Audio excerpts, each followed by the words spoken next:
Well, as you can see, the boat's in a very lovely setting at the moment. Whilst Marianne's been gallivanting all around the Mediterranean, I've been moored here in Chester city centre.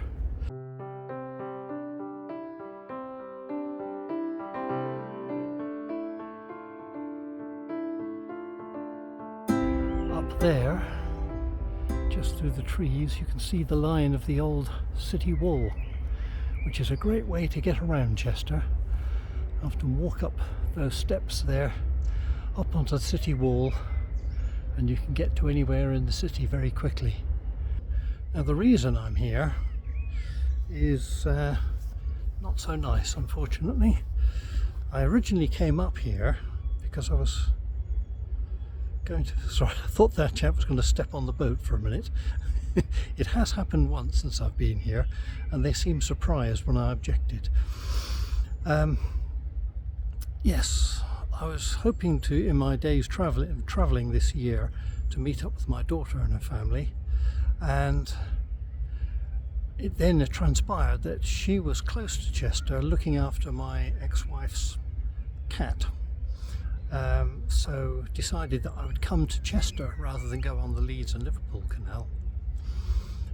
But then things started happening, and in the end we had a bereavement, and so I stayed on until the funeral could be arranged. My son came over from Prague, and then by a horrible coincidence, right in the middle of all of that, one evening I found a lump on Flan's side, a hard lump on the outside of his rib cage.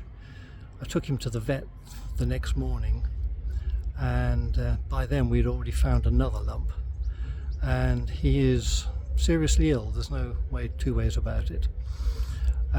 He's had blood tests, he's had one set of lab tests done. I'm still waiting for another set to come back to give us a better idea of where we are and what can be done. But sadly it does seem that we're into the stage of palliative care, so I'm not moving the boat. I've arranged with the CRT that I can stay here for the time being, and we're just looking after Flan.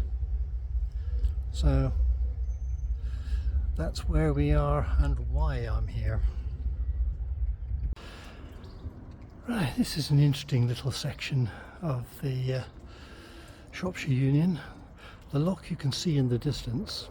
If I zoom in a little, and that's the top of the staircase locks at Northgate, leading down onto the stretch that goes up to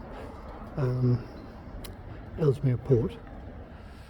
And this is actually a cutting, as you can see in the houses up there, and you can see not so clearly there, but it's a solid rock there, and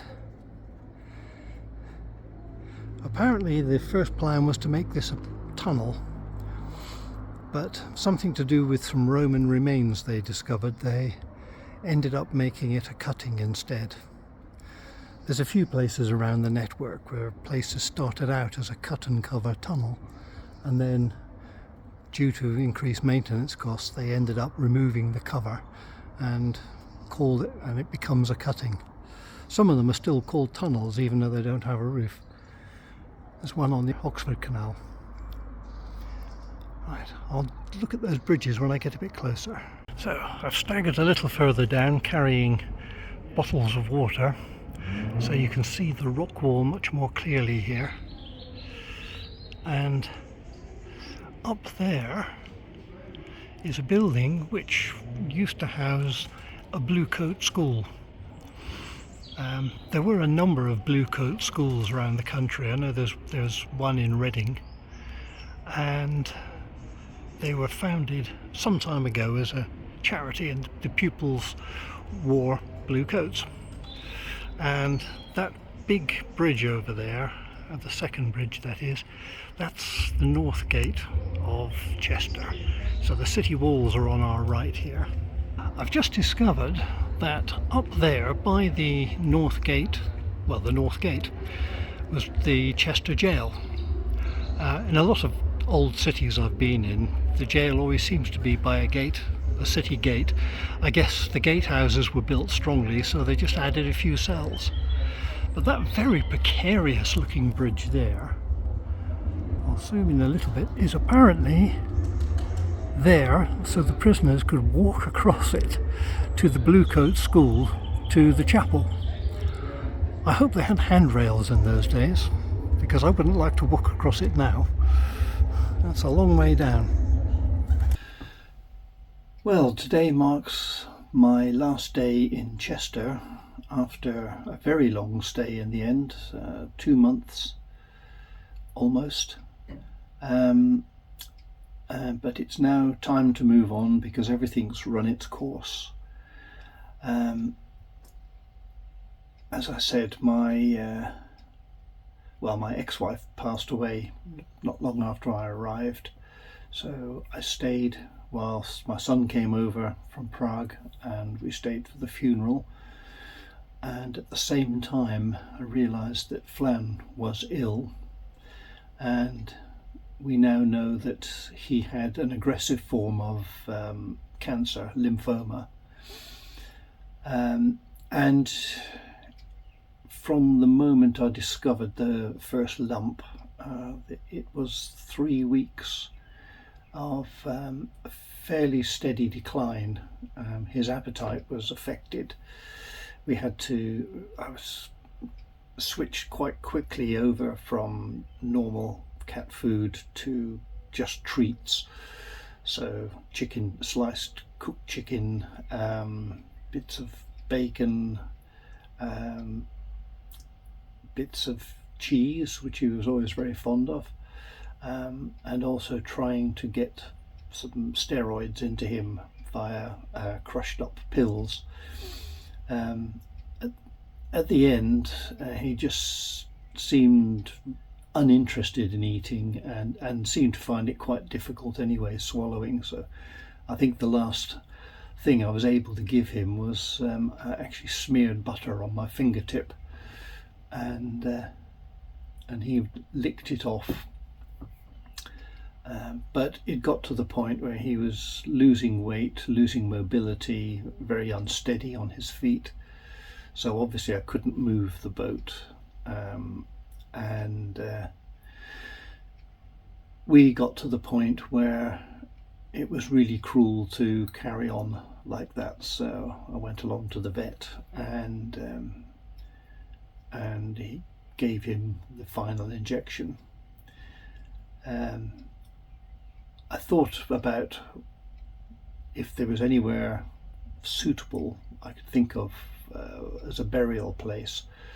There's nowhere up here, and I'm far too far away from home, so I arranged with the vets for a cremation, and the company they used did a very good job of that. I've got a little certificate and a nicely packaged cardboard tube for scattering the ashes. However, I've decided to keep them, so I have this container which once held a candle, and it's plenty big enough, and the lid I've had engraved with Flan's name and the month of his birth, 2005, and the date of his death on the 9th of May. So he's going to stay on the boat. We've got a spot on the shelf above the radiator, amongst other things, including a little book that Marianne made for her grandchildren, very limited edition, which I have now, with pictures of Flan with little rhymes. So that'll be nice. I realised after he'd gone that apart from the very first few days when I bought the boat, and I was taking it south, apart from those few days, I've never been on the boat when Flan wasn't here. There's a few occasions where I've gone away and someone's come in to cat sit for me, but never the other way around. So it's taken a bit of getting used to. I find that I'm automatically, sort of when I get onto the boat, looking through the glass in the front doors to see if he's on the sofa or on the armchair. And every time I picked up the keys to go off the boat, I tended to look round to see where he was. So I always tended to say goodbye when I went out rather than just vanish. But we've rearranged things now. His tray that sat under the window has now been moved for other duties, so that's the end of an era. He was 19 years old. Sorry, the boat's moving because someone's coming past, I think. Yes, I can hear an engine. Yes, so so we now have the ashes and of course his picture on the front of the boat. So I certainly won't be doing anything about removing that. Not that I was planning to anyway. And after almost exactly 19 years to the day that I picked him up from the breeders, that's the end of the Flan era.